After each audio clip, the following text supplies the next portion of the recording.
Isabelle Wisnik, bonjour. Très bienvenue sur Culture RP. Je suis très contente de vous interviewer. On est au 3e jour des sommets.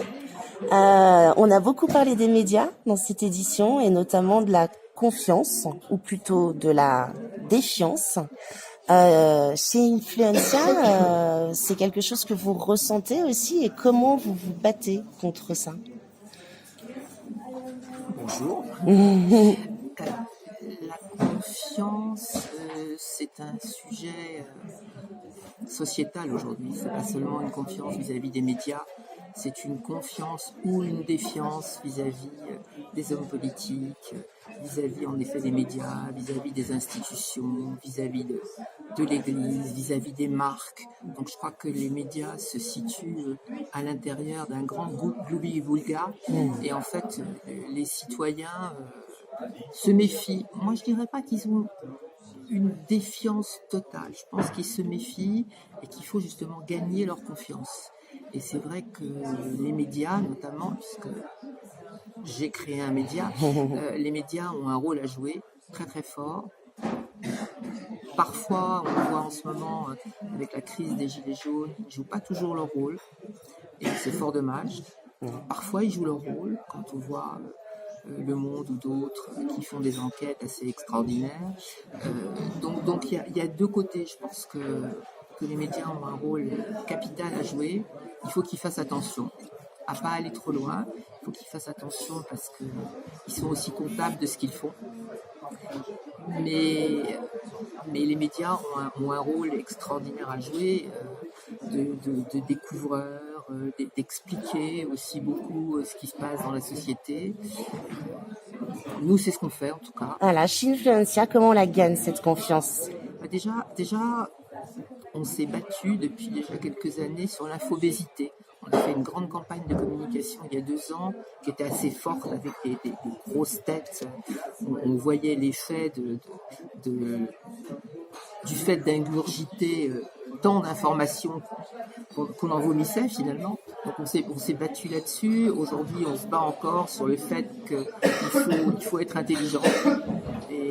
Et on essaye modestement d'apporter de la réflexion à ceux qui nous lisent. Et donc, d'abord, bien sûr, en prenant un point de vue, parce qu'il n'y a jamais une objectivité totale, mais si le point de vue est fort, s'il est fondé, il peut apporter en tout cas des solutions. Donc c'est vrai qu'on se bat pour donner un point de vue, on se bat pour être une vigie, d'expliquer ce qui se passe ailleurs dans le monde, quels sont les grands courants de la société, comment on peut les interpréter et comment ensuite les uns et les autres on peut agir.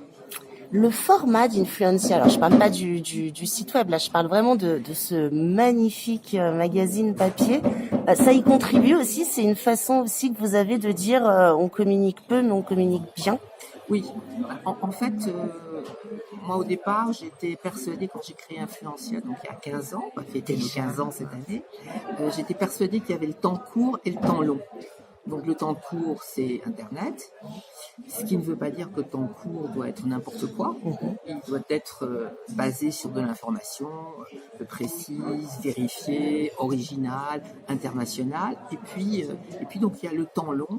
Et je crois qu'on a tous besoin de s'asseoir, de réfléchir, de prendre son temps, de se poser des vraies questions.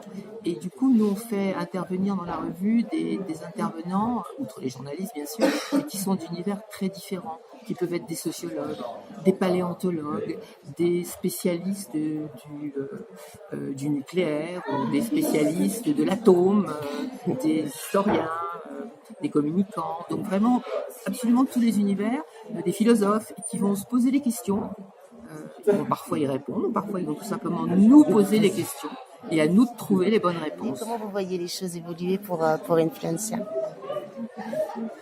Alors, déjà l'année de nos 15 ans, donc très fier d'avoir 15 ans. On vient de recevoir un prix de la presse professionnel qui est le prix du meilleur contenu de marque qu'on a réalisé avec M6 Publicité. On a créé un club avec eux sur les millennials, plusieurs publications sur le thème. Donc ça, c'est vrai, c'est une direction qu'on prend, essayer de travailler de plus en plus avec des marques, de leur apporter des solutions, alors en organisant des événements, en faisant du publishing.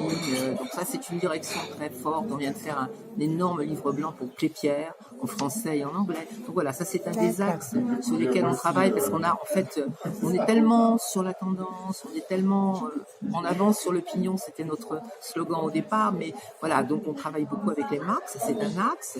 Un deuxième axe, c'est d'aller de plus en plus dans la réflexion, voilà, dans des idées de clubs, d'autres publications, voilà, dans les mois à venir. Donc, essayer toujours d'aller dans cette direction de réflexion en profondeur. On travaille aussi beaucoup avec les marques. Voilà, on va faire du consulting.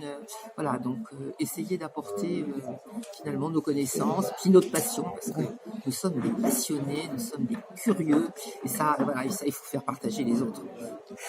Un petit message pour à passer peut-être aux communicants qui vous regardent et je sais pas, en tant que journaliste ou rédactrice en chef ou directrice d'une société. Voilà, si vous les aviez tous devant vous, vous voudriez leur dire quoi?